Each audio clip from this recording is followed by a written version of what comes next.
Aujourd'hui, on review 50 parfums Zara. Ça va aller vite, accrochez-vous, prenez vos crayons en main et c'est parti pour une petite liste de shopping à pas cher.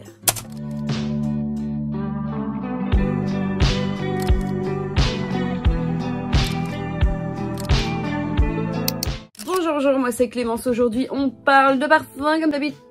On parle de parfums Zara. Et j'ai essayé de les trier en catégorie homme, catégorie femme et catégorie unisexe. J'ai suivi leurs règles de marketing. Bien sûr, tout est unisexe dans ma tête. Moi je porte d'ailleurs beaucoup de parfums masculins de chez Zara. Disclaimer à tous les grands malins qui vont review des parfums Zara comme si c'était des parfums niche ou des catégories designer. Voilà.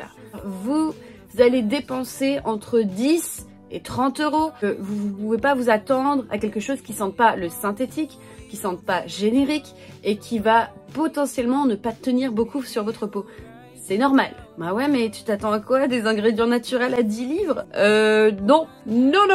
Mais bon, c'est vrai que Zara, ils ont quand même une sélection que moi je trouve très cool et c'est pour ça que je vous en parle. Parce que pour moi, pour le prix, vous avez... de quoi faire. On va parler très vite des parfums, vous attendez pas à une revue complète. Enfin bref, allez c'est parti, on commence par les hommes.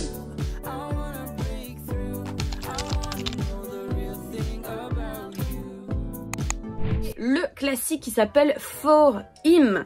Quand tu sens un parfum masculin, c'est ce à quoi tu t'attends en général. C'est hyper classique quoi.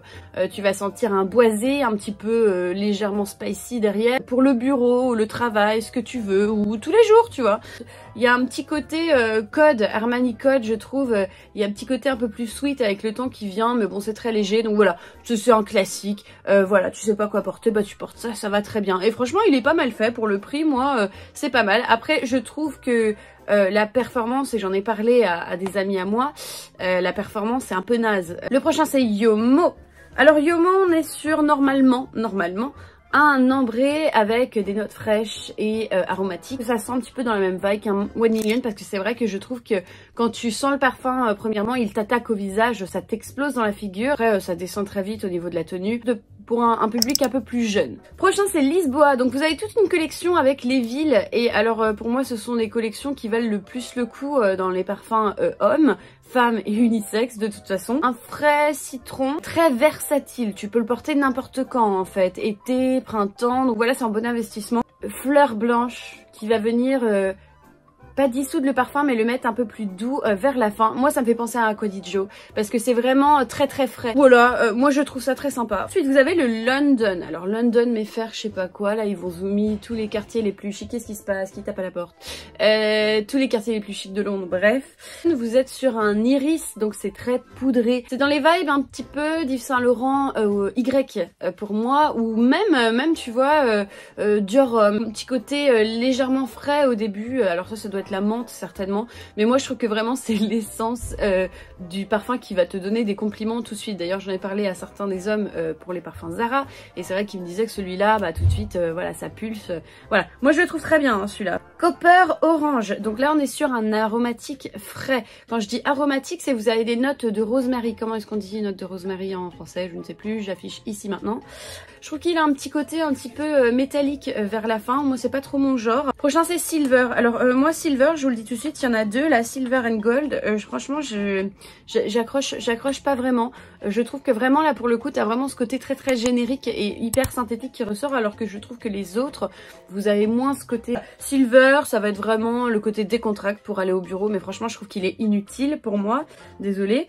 Et Gold, mieux. D'ailleurs, moi j'ai le Mangold, je trouve qu'il ressemble parce qu'il y avait ces notes de praline qui ressemblent au Black XS de Paco Rabanne, des notes de cannelle un petit peu, ça fait plus sweet pour homme. Moi je trouve ça pas mal franchement, mais bon c'est pas ouf non plus. Hein. Ensuite tu as Blue Spirit, donc c'est tout simplement très inspiré de Invictus de Paco Rabanne. Il est sympa, il est très frais, ça pète à la figure au niveau de la freshness, un frais qui attaque un petit peu... douche, shampoing, je trouve pas mal, mais voilà, ça casse pas trois pattes à un canard. Pour le prix, je pense qu'il y a mieux. Ensuite, t'as Green Savage. Alors, tout le monde va se dire, ah bah tiens, ça ressemble Sauvage de Dior ou pas. ou pas du tout. Alors très très frais, très vert dedans, mais il y a vraiment pas le côté intense, un peu noir, mystérieux de Sauvage. Donc non, pas du tout, ne vous laissez pas tromper par le nom. C'est pour les gens qui aiment la lavande, ça sent la lavande fraîche en fait. Ensuite, Rich Leather, donc ça c'est un clone d'Aventus avec un petit peu de notes cuirées. Il y a des gens qui disent que ça sent un petit peu l'animal, je pense que c'est le côté cuir, mais je trouve que le cuir est tellement mal fait, moi, que ça fait très plastique, moi je trouve. Night pour Rome de Winter. Alors moi, j'ai beaucoup aimé celui-là. Je trouve qu'il me fait penser un petit peu à Versace et Ross, mais en beaucoup plus doux, beaucoup plus léger. Une vanille en fait, mais une vanille assez douce et assez fraîche en fait. Des petites notes de lavande qui donnent ça frais, donc c'est pas vraiment très citronné, tu vois. C'est très sympa. Vibrant Leather, beau gosse. Alors déjà... Mais quelle idée d'appeler ce parfum beau gosse, mais c'est horrible. Moi je suis désolée, mais j'avais presque honte en tenant le flacon dans les mains. C'est con parce que le parfum il est bien. Un peu fruité, cette note de pina colada. Donc moi j'adore la pina colada. Je trouve ça très sympa, un petit peu coconut, tu vois, et puis ces notes d'ananas en fait. Non franchement il est très bien, c'est encore un petit clone d'Aventus mais façon plus tropicale. J'aime beaucoup, il est très très sympa. C'est dommage qu'il s'appelle comme ça. Le prochain c'est Rich Woman Dative que j'ai juste ici, non ça c'est 9.0. Pour moi c'est simplement le meilleur, c'est le meilleur. Je pense que c'est un des parfums qui est resté le plus longtemps dans les sélections de chez Zara jusqu'à présent. Et on voit pourquoi. Il est magnifique ce parfum. Vous avez des notes un petit peu noix de coco, vanille, très ambrée, très ronde. Et je trouve qu'il sent le luxe hein, ce parfum. Je suis désolée, j'ai eu tellement de compliments avec ce parfum. Je suis même allée en date avec un parfum Zara. Un truc que je ne ferais jamais d'habitude. Parce que j'ai toujours envie de porter quelque chose de très exclusif. La projection est magnifique, la tenue est très bien. Voilà, très bon investissement. Pour moi, c'est mon numéro 1. Ensuite, vous avez For Him Red Edition. Donc, c'est une autre édition du classique. Mais pour le coup, moi, je trouve qu'il est mieux que le classique For Him. Et puis, bah voilà, ça sent un petit peu le baccarat rouge. Donc, les notes un peu sweet, presque torréfiées. Franchement, je le trouve bien fait. Alors que d'habitude, moi, j'ai hantise les choses qui copient un petit peu le baccarat rouge. Ensuite, vous avez Sandalwood. Il est incroyable. Pas de santal, hyper synthétique. Mais là, ils ont recherché le côté synthétique et tu le sens, en fait. C'est très frais, un peu d'Obroxan, donc ça projette. Côté, tu viens de tailler ton crayon, tu vois. En fait, ça se finit par quelque chose de légèrement plus coconutty, rond derrière. Il est incroyable, que ce soit pour l'office, surtout, moi je trouve que pour aller au bureau, je trouve que ça claque, quoi. Ensuite, vous avez 9.0 qui est un dupe assumé, non assumé, peut-être, de Dior Homme. Je le trouve très bien. Bien sûr, la tenue, elle est un petit peu, voilà. Moi, je le trouve très bien, je le trouve très agréable. Si vous aimez Dior Homme, vous aimerez bien celui-là. Vous avez Summer Collection de chez Zara. Alors, moi je le trouve très bien celui-là, je sais pas, je trouve qu'il a un petit côté doux, léger, il y a un petit côté floral derrière, un petit côté océanique aussi. Vous avez bien sûr le classique Vibrant Leather, donc pas le beau gosse. Et bah franchement j'aime moins celui-là que le beau gosse, je trouve que le beau gosse est mieux fait, c'est bien dommage, mais voilà. Il a un petit côté un peu plus boisé.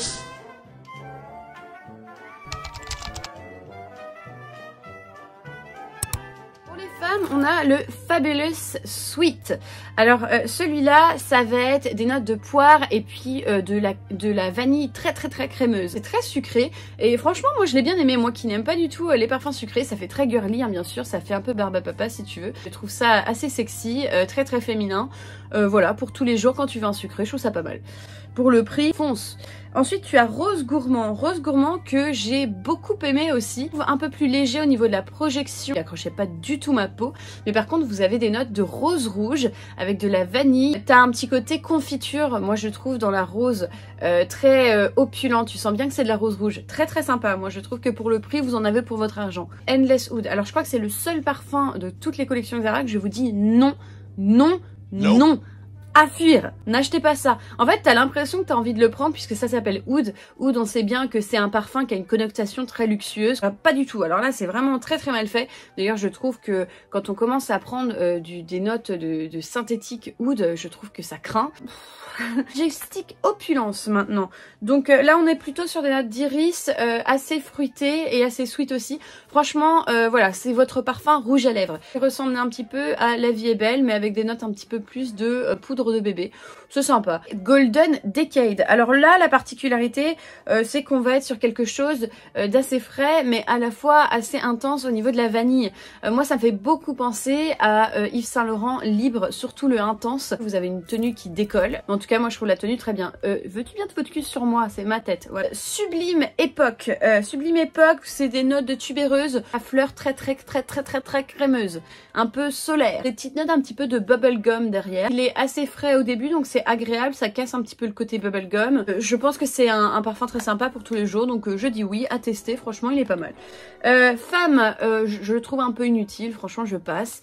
Oriental Summer, moi je l'ai et je le trouve très bien. Plus solaire, légèrement ambré, moi je le trouve très bien. Et Powdery Magnolia, alors Powdery Magnolia c'est un dupe de Chloé, moi je l'adore, hein. Franchement je l'adore. La tenue, bon bah voilà quoi, ça passe vite fait, hein. Ces fleurs blanches très délicates qui sentent très romantiques avec des notes un petit peu légèrement miellées derrière, je le trouve adorable. Alors Vibrant Leather, donc c'est l'édition féminine de la version masculine, des notes de boisé, très fraîches, bon bah ça paye pas trois pattes à un canard, mais bon ça va, c'est sympa.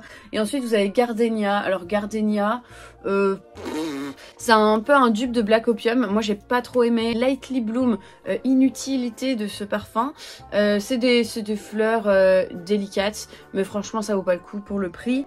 Vous avez Nude Bouquet qui est sympa aussi, c'est un bouquet de fleurs, c'est vrai qu'il tient pas trop, donc Tropical Boost, moi je m'attendais vraiment à des notes vraiment genre de la mangue, de la goyave, rien de tropical, donc non c'est pas pour moi. Deep Garden, non, je n'ai pas trouvé que c'était très intéressant.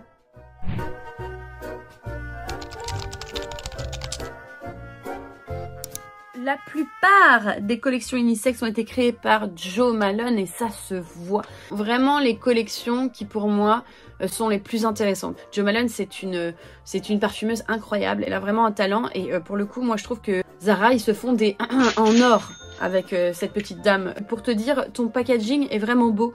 Tu gardes les boîtes et ça te fait une espèce d'étagère à livres. C'est très joli. Pour le prix, franchement, oui, achète. Safran et Orange Flowers. Alors moi, j'ai adoré celui-là. Bah, Neroli, ça fait tout de suite un petit côté orangé, mais un peu poudre de bébé. Moi, j'adore. Et je trouve que le côté safran dedans donne un petit côté luxe, légèrement sucré au début. Magnificently Dubai. C'est très difficile à dire par contre ces noms. Hein. C'est très dur. Hein. De cuir. Puis bah, bien sûr des notes orientales, enfin maintenant on dit ambré s'il vous plaît. Moi c'est le plus sexy et il a un petit côté très smoky derrière, vaporeux en fait si tu veux. Ça fait vraiment le cliché en fait je trouve des parfums des Émirats, de Dubaï. Elle aime beaucoup les contrastes de Jo Malone et en fait là elle a mis des notes un petit peu légèrement acidulées au début et qui casse un petit peu le côté trop chaud, imposant du parfum ambré classique. Non franchement très sympa. Elegantly Tokyo, c'est très dur à dire. Fleurs de lys si tu veux. Au niveau de la tenue tu ressens vraiment les fleurs blanches qui durent dans le temps. Ce qui est intéressant avec les notes de lys, c'est qu'à la fin vous avez toujours oui fleurs blanches mais vous avez toujours des notes un petit peu vertes derrière. C'est très bien fait, c'est très beau. C'est le plus élégant de la collection. Puis il y a le Boldly Séoul. Alors Boldly Séoul, c'est un poudré avec des fleurs qui sont très jaunes. C'est des notes de mimosa, donc c'est presque comme du lilas. C'est un peu poudré le mimosa et puis vous avez ces petites notes un petit peu vertes derrière. Un petit côté très velours ce parfum, donc moi j'aime beaucoup. Et puis c'est surtout, il sent le propre. C'est comme si tu venais de sortir un petit peu des fringues propres de la machine à laver. Je trouve ça très agréable. C'est très doux. J'aime beaucoup. Energetically New York, que moi je n'ai pas trop aimé. Je trouve que c'est vraiment un dupe de Santal 33 pour le coup. Ces boîtes Santal très plates en fait. C'est sympa mais franchement c'est pas mon truc. Gracefully Madrid. Alors là on est sur plus des notes très forte au niveau de l'orange, un petit peu parfum pour maison. Donc pas trop mon truc. Creatively Shanghai. Alors il est génial pour des températures très chaudes en fait. Les hespéridés qui sont dedans, tu peux les sentir mais d'une façon un peu plus naturelle. Amère en fait, très juteuse. Je l'ai trouvé très bien. Moi j'aime beaucoup. Stunningly Venise, ils vous disent dans la description, ils vous disent bergamote, red berries, alors des baies rouges, et myrrhe. Myrrhe, non, moi j'ai pas senti de myrrhe du tout. Hein. Myrrhe pour moi ça sent un petit peu comme catholique, l'église, les cires, voilà. Smoky, tu vois. Bah non, franchement j'ai pas du tout senti ça. Ça ressent un petit peu comme une lotion. C'est pas mal, mais c'est frais, mais... On passe sur la collection Zara Emotion qui est sortie il y a un peu plus longtemps. Je pense que c'est là que les parfums Zara ont vraiment décollé. De toute façon, tu prends une parfumeuse aussi douée que Jo Malone, même si tu lui claques des ingrédients claqués au sol, elle te fait un truc vraiment très bien, quoi. Les ingrédients dans cette collection sentent naturels. Ça, c'est hyper rare. Pour le prix pour lequel tu payes, c'est génial. Bohemian Bluebell. Alors moi j'ai adoré Bluebell. Il faut aimer les notes de lavande. Comme si tu prenais un thé avec de la lavande dedans. Moi j'ai bien aimé. J'ai trouvé qu'il y avait un petit côté rond. Et Water Lily Tea Dress. Alors là, moi, vous avez des notes un petit peu lisses. Et du coup le lisse qui apporte toujours ces notes un peu green derrière. C'est très léger, c'est très délicat, mais c'est vrai que c'est sympa. Fleur de patchouli. Moi j'ai trouvé que ça ressentait un petit peu comme un Coco Mademoiselle. Je suis désolée. Que là elle a mis des notes de péonie, et si vous aimez la péonie vous allez bien aimer celui-là. Il est très bien fait, je trouve ça très élégant. Amalfi Sunray, alors moi je l'adore, j'en rachèterai toute ma vie si je le peux. Je pense que je vais en racheter plusieurs histoire de ne jamais en manquer. Pour tous ceux qui vous disent que Amalfi Sunray ça sent comme Neroli Portofino, je vous dis mais vous avez jamais senti Neroli Portofino les gars là. Il est beaucoup plus doux. Neroli Portofino ça attaque un peu plus note citronnée. Là on est sur un Neroli orangé, doux, frais, ce côté un peu plus fleur blanche dedans. Il est très beau, très cosy. Bonnywood qui a remporté quelques Oscars au niveau des parfums quand il est sorti. Bah oui, c'est vraiment une tuerie ce parfum. C'est des bois très addictifs. T'as jamais senti ça, franchement, quelque chose qui sent comme ça, moi je sais même pas te le décrire. T'as des notes un petit peu juteuses derrière, je trouve qu'il est aussi captivant qu'un des parfums de Thierry Mugler. Je le trouve magnifique, t'as pas besoin d'en sprayer beaucoup pour qu'il te claque un sillage énorme derrière toi. Grapefruit Incense, qui est sympa aussi, de notes plus juicy, de pamplemousse, enrobé d'un côté un peu smoky derrière. Ensuite elle a sorti une collection, la collection Ocean, et Salty Ocean Bouquet, que moi je trouve absolument incroyable. Si t'as vécu près de la mer, tu kiffes. Alors là je vais vous montrer des shots des bougies. Moi je suis allée dans un Zara où ils ont vraiment, mais c'est une honte d'avoir des bougies aussi sales. Il est dans un quartier qui s'appelle Mayfair. Et Mayfair, c'est à côté d'Arros, c'est le quartier un des plus luxe avec Chelsea de Londres. Tu te retrouves avec un Zara où il y a de la poussière comme as sur la bougie. Non mais faites attention quoi. C'est pas parce que t'es chez Zara que tu dois ne pas avoir une collection de parfums qui ait l'air rangée en fait. C'est toujours le bordel. Et puis il y a jamais de truc pour sprayer tes parfums Zara. Mais qu'est-ce que c'est que ça? Tu vois le tag, le prix collé en plein milieu comme ça, mais qu'est-ce que c'est que ça? Eh oh, c'est pas parce que c'est pas cher que tu le traites comme ça. Moi je suis désolée, hein, quand tu vas chez Zara et que tu payes 80 balles ta veste, fais un effort sur la présentation de tes parfums aussi, hein, je suis désolée. Hein. Chaque fois où je suis allée chez Zara pour essayer machin, il y avait personne. Donc écoute, toi au lieu d'attendre près de la caisse, veux-tu bien aller en face de la caisse et nettoyer les bougies? Bref. Là, je suis désolée, moi j'ai travaillé pendant un petit moment dans la vente et tout, je sais comment c'est, je sais que tu peux être busy, etc. Mais moi, personnellement, jamais tu me retrouves derrière ma caisse comme ça. Hein. Alors, non, il y a toujours un truc à faire. Donc, bref, eh bien heureusement que je ne travaille pas là-bas. En résumé, pour moi, la collection unisexe, en tout cas les collections faites par Jo Malone, il faut sauter dessus. Le reste est sympa. Ça vaut son prix, mais pour moi les parfums de chez Jo Malone qu'elle a créés ne valent pas leur prix, ils valent plus cher. Voilà, j'espère que vous avez bien aimé la vidéo. J'espère que ça vous permet de vous aider de vous repérer parce que c'est vrai que c'est compliqué. N'oubliez pas que la sélection des parfums Zara change selon les magasins. Donc vous ne retrouverez pas tous les parfums dont je vais parler et c'est normal. Changez de Zara, vous allez voir, vous changez de sélection à chaque fois. Et puis je vous souhaite une très bonne journée. Au revoir. Viens, je t'emmène dans mon paradis bleu.